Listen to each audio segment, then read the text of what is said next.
tenemos en línea, vía Skype, a Alejandro Fargosi, que es miembro, Santi, de la Usina de la Justicia y ex miembro del Consejo de la Magistratura. Vía telefónica lo tenemos a Fargosi. ¿Qué tal? Con Santiago Orrego y Dominique te saludamos. ¿Cómo le va? Buen día, Dominique. Buen día, Santiago. Muy bien. Bueno, ustedes habían hecho este pedido, ¿no es cierto?, desde la Usina, pidiendo que no se dé el arresto domiciliario así como se venía dando. Sí, y por ahí conviene hacer un brevísimo resumen de cómo funciona la justicia. La justicia tiene jueces de primera instancia, de cámara, de casación y de corte. Pero no es un ejército, no es que la orden de la corte la cumple casación, que la baja a cámara, que la baja al juez de primera instancia. Sí. ¿Por qué? Porque la garantía de justicia, de la forma en que los humanos podemos llegar a tenerla, ¿no?, que siempre es imperfecto, se basa en que cada juez es independiente. Es decir, los jueces de primera instancia son independientes de la Cámara de Casación y la casación de la Corte, más allá de que la jurisprudencia, o sea, los ejemplos de cómo se debe juzgar un caso, Sí. se deben tener en consideración. Y eso es lo que justifica el requisito de la doble instancia, de la triple instancia, porque si todos siguiesen órdenes, no tendría sentido, sería un gastadero de tiempo y de plata, Claro. la multiplicidad de instancias. Cuando la Cámara Nacional de Casación Penal o Criminal y Correccional dicta esa decisión, de alguna manera, yo me pregunté, bueno, ¿y qué quedó del sistema antiguo, del sistema de multiplicidad de instancias? Y lo analizamos en Usina de Justicia y a través del doctor Fernando Soto, que es miembro y abogado de Usina de Justicia, iniciamos una acción, un amparo, para que se analizara la inconstitucionalidad que creemos tenía esto. ¿Por qué era inconstitucional? Por dos razones. Razón número uno, porque la Cámara no puede, digamos así, presionar a los jueces de primera instancia para que actúen en un sentido o en otro. Sí. Y si no es presión, es recordarles que apliquen la ley, lo cual es redundante, porque es obvio que tienen que aplicar la ley. Claro. O sea, no tiene sentido recordarle a las jueces que apliquen la ley, porque para eso están. Y en segundo lugar, y esto también es clave, porque no hacían siquiera una mención a una ley que ya tiene 3 años, y es bueno que se incorpore a la conciencia de los jueces, Claro, la de los que es la derechos. ley de defensa de la víctima. Claro. La ley de defensa de la víctima, para el que quiera el número 27.372, ¿qué es lo que dice? Que antes de proceder a la liberación condicional, semilibertad, domiciliaria, salidas transitorias de un delincuente, se tiene que consultar a las víctimas. ¿Para qué? Para que diga lo que les parece. Ejemplo, voy a poner un ejemplo clarísimo de un caso que todos conocemos, que es el de Matías Bañato. Sí. El criminal que incendió la casa de Matías Bañato matando a toda su familia menos a él, que algún día con este tema de que no existe la prisión perpetua, creo que es un error, pero que no existe la prisión perpetua, le ha dicho infinidad de veces que cuando salga lo va a matar. Entonces, ¿cuál es el problema? Que los jueces que están sentados en un escritorio sobre un sillón de cuero se olvidan de la realidad de la calle. Es algo que trata esta ley de víctimas de evitar. O sea, que escuchen a las víctimas de los delitos, que es para lo que existe Usina de Justicia. Así que en eso estamos, afortunadamente. Fargosi. Y ahora en este momento, Fargosi, bueno, ustedes hicieron presentaron el amparo y ahora el juez Jorge de Santo lo dio lugar y se declara finalmente la inconstitucionalidad. A partir de ahora, en realidad, lo que también señala el amparo y lo que señala también el fallo del juez es que es algo que, como usted decía, es algo que tendría que caerse de Maduro, que es que cada juez tiene libertad para decidir sobre lo que él decida, ¿no?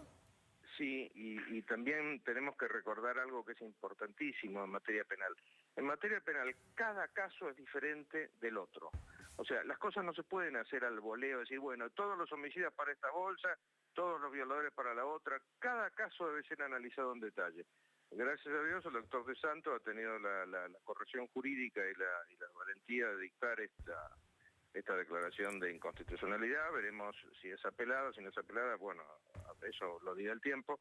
Pero, mientras tanto, lo que tiene que hacer cada juez es lo que siempre han debido hacer, aplicar la ley caso por caso y no olvidándose de las víctimas. No actuar con la histeria, perdón. La histeria en ningún sentido es buena, ni para la liberación ni para el encarcelamiento.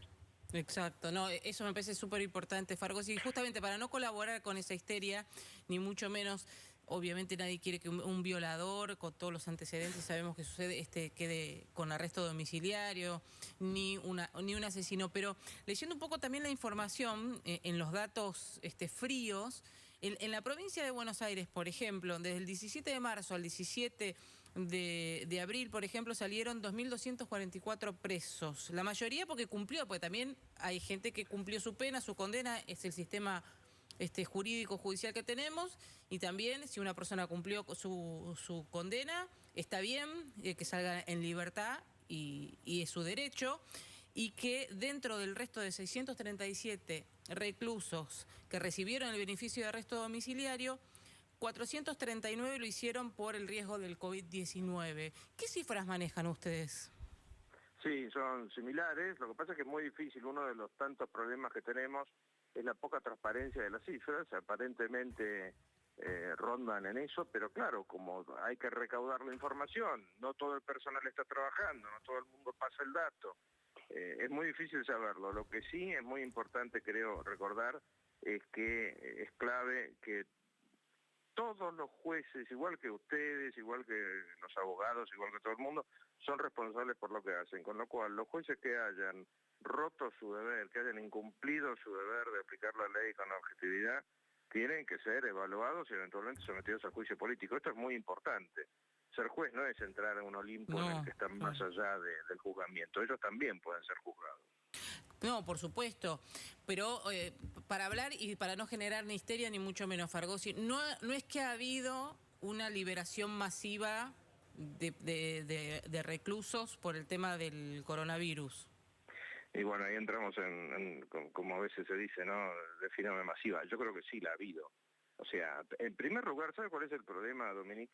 Que en ningún lado ha quedado demostrado que permanecer adentro de la cárcel fuese más peligroso que salir de la cárcel, sobre todo si le prestamos atención a los informes que hizo el servicio penitenciario, y es que se han tomado una cantidad de medidas preventivas para que la pandemia atacase a ese grupo, tema número uno. Tema número dos, vamos a las víctimas. Fíjense que esto del coronavirus nos tiene a todos absolutamente anonadados, pero hay datos que no son secundarios. ¿Cuántos presos infectados hay? ¿Cuántas cajeras de supermercado hay infectadas? O sea, estamos generalizando sobre algo que ninguno de nosotros conoce a la perfección. Y cuando digo ninguno, incluyo a los máximos especialistas en pandemia, ¿no? Conclusión, hay que analizar caso por caso. Por supuesto, ante esta emergencia se van a cometer errores, y el que cometa errores, bueno, habrá que analizar si es responsable para alguna consecuencia o no. Lo que no podemos es que haya víctimas que no son por coronavirus, culpa del coronavirus. No puede haber víctimas de un homicida que salió, de un violador que salió, etcétera, etcétera. Eso es lo que sería inadmisible. ¿Usted cree que este fallo y este amparo que se da frente a esta resolución va a cambiar la situación a partir del lunes?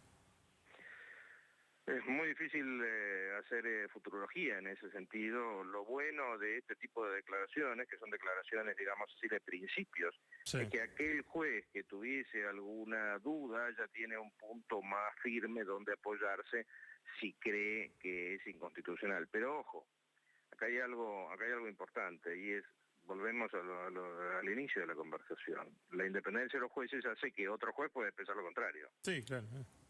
No, y que después, después tenga una apelación a Cámara también, ¿no? Exactamente, son pequeños pasos para ir consolidando algo que honestamente me parece increíble que tengamos que repetirlo en el año 2020, ¿no? Y es la independencia de criterio de cada juez. Pero bueno, si hay que repetirlo, lo repetiremos. Claro, en esto también el criterio es cada juez, ¿cómo se plantea? Porque tampoco nosotros hablamos, y es verdad, no sabemos bien cómo es. Cada persona que está en la cárcel con una condena, el juez, la familia, ¿quién hace el pedido de arresto domiciliario? ¿Cómo es el proceso? ¿Cualquiera lo puede pedir? No, el pedido de pase a domiciliaria o libertad asistida, etcétera, etcétera, siempre lo ha imputado a través de su abogado, sea el abogado personal de él, el defensor público. Hemos visto cómo el sistema se desmadró totalmente cuando se metió esa Comisión Provincial de la Memoria o el secretario de Derechos Humanos, que a mi juicio no tienen absolutamente nada que ver con esto. Permítame abrir un pequeño paréntesis. El gran problema que tiene la materia jurídica, y que en general uno no lo dice porque casi da vergüenza, y es, casi todo es opinable. O sea, esto no es como para abajo cae, no sube. Bueno, en materia jurídica muchísimas cosas son opinables, hay teorías, hay doctrinas, no hay 2 bibliotecas, hay 45 bibliotecas. Entonces, hay temas que, bueno, se puede sostener una cosa o la otra. En materia de quién puede pedirlo, yo creo que los únicos que lo pueden pedir son los imputados. No lo puede pedir el fiscal, no lo puede pedir un juez, no lo puede pedir una comisión de la memoria ni un secretario de Derechos Humanos, como pasó. Claro, como ocurrió. Estás haciendo referencia al pedido para Ricardo Jaime. Exactamente. Fargosi, entonces, un abogado de la persona que está detenida hace el pedido, le llega al juez. El juez se tiene que sentar a leer ese pedido. Exacto. ¿Y qué evalúa? ¿Evalúa su comportamiento? ¿Evalúa la pena? ¿Evalúa y llama al servicio penitenciario y pregunta, discúlpeme, tal persona que está ahí detenida, ¿cómo se comporta? ¿Cómo es? Sí, exactamente, hace eso, el servicio penitenciario es un informe, en estos casos de la pandemia además se hacen otras 2 evaluaciones. Primero, si la persona está entre los incluidos en el concepto de personas con riesgo, por la edad, por problemas de salud, etcétera, etcétera, y en paralelo, si en esa cárcel se están tomando o no medidas, porque esto de las medidas es muy importante, por ahí es más seguro estar en la cárcel que estar fuera de la cárcel. Claro. Por ejemplo, se le pueden prohibir las visitas. O sea, pensemos, a nosotros 3 que estamos en este diálogo, tenemos las visitas prohibidas, no podemos ni visitar ni ser visitados. No tendría nada de malo que se prohíban las visitas a tal o cual, de hecho, es lo que ocurre. Entonces, se hace esa evaluación y el juez, en base a las circunstancias específicas de cada caso, decidirá si da o no da la libertad asistida, la domiciliaria, etc. El gran problema, uno de los grandes problemas, además del error humano, que obviamente estamos hablando de seres que nos equivocamos todo el tiempo, los seres humanos, ¿no? Además de esto es los jueces que tienen una excesiva teorización. O sea, hablar, por ejemplo, de pulseras electrónicas o hablar de patronato de libertad, ni los otros, es entrar en una teoría que en definitiva terminan en un muerto, en un violado, en un estafado, etcétera, etcétera. Los jueces tienen que ser personas muy realistas y desgraciadamente muchas veces no lo son. ¿Y por qué, Fargosi, llegan de pronto 4 o 5 pedidos por el mismo recluso?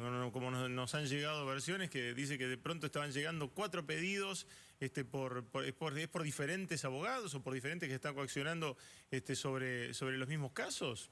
Mire, puede ser cualquier cosa, puede ser desde entidades que quieren llevarse la ventaja de haber obtenido tal o cual liberación, de abogados que quieren llevarse el honorario, o sea, insisto, en materia jurídica todo es mucho menos exacto que en lo que podríamos llamar las ciencias duras, ¿no? Sí. De hecho, veo que se habla de las ciencias blandas, de las ciencias duras. Bueno, derecho, la ley, la legislación es una ciencia blanda. Claro, claro. Fargosi, muchísimas gracias por aclararnos un poco cómo sería. Esto igualmente, esta inconstitucionalidad, después va a quedar para cada caso, porque esto en realidad se tiene que terminar porque esto es a decisión de cada juez del país, ¿no? En lo criminal. Exactamente, es una declaración, así como fue una declaración de principios la acordada, la inconstitucionalidad lo que hace es decir, señores, esta acordada no cuenta, no se debe tener presente. Pero ¿qué pasa? Seamos muy sinceros con esto. El gran problema es que el juez puede tenerlo en cuenta sin decirlo. Claro. Correcto, Claro. O sea, todo esto es un tema de convicciones. Y fíjese lo siguiente, siempre me acuerdo una experiencia que tuve en el Consejo con el juicio político Axel López. El gran problema con el juez Axel López, que superó su juicio político defendido por Zaffaroni, dicho sea de paso, el gran problema ¿cuál era?